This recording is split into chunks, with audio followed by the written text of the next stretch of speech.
Ever since winning the undisputed WWE Universal Championship at WrestleMania 38 against Brock Lesnar, Roman Reigns signed a new contract to become a part-timer, and because of it, he's missed a lot of pay-per-views and has barely even shown up to Monday Night Raw. The USA Network isn't happy about it, the fans aren't happy, and Triple H is reportedly not too happy about it either.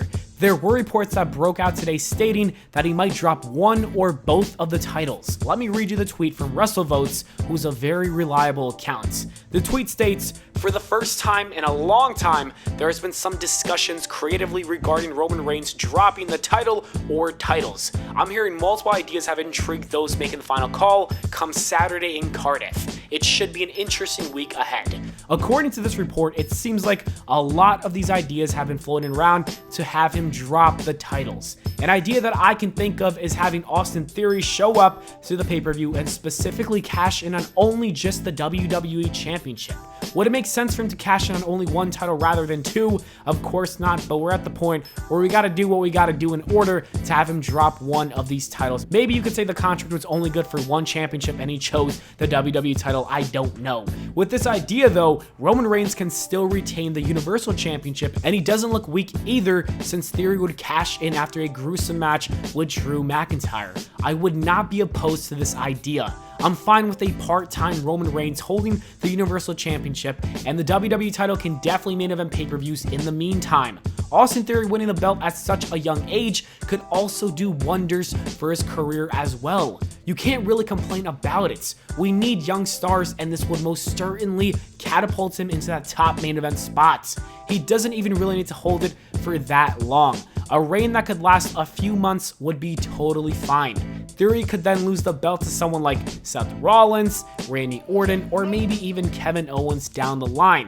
All three of these men would be perfect options to be that #1 guy for Monday Night Raw. And also, they would be great placeholders as well for when Cody comes back, because I think the plan is for Cody to become WWE Champion. So at WrestleMania, you could have Seth Rollins versus Cody Rhodes in their 4th match with the title on the line. If not that, Cody versus Randy Orton would be just as good. They have a lot of history with each other. If Theory does not cash in the Money in the Bank briefcase this Saturday, then this report can allude to the fact that Drew McIntyre could beat Roman Reigns for the Undisputed Championship. With the way he's being booked, I could see it happening. McIntyre feels like a true superstar. I feel like he feels bigger now than he did when he held the WWE title in 2020, and that is when you know that you've successfully booked a wrestler. Being the babyface he is, I could see him opting to defend the championships separately. Drew could show up to Raw and get involved with someone like Kevin Owens or Seth Rollins for the WWE title, while being in a feud with someone else from SmackDown like Karrion Kross for the Universal Championship. This way, he can eventually drop the WWE title to someone in the near future while taking over SmackDown as just the Universal Champion.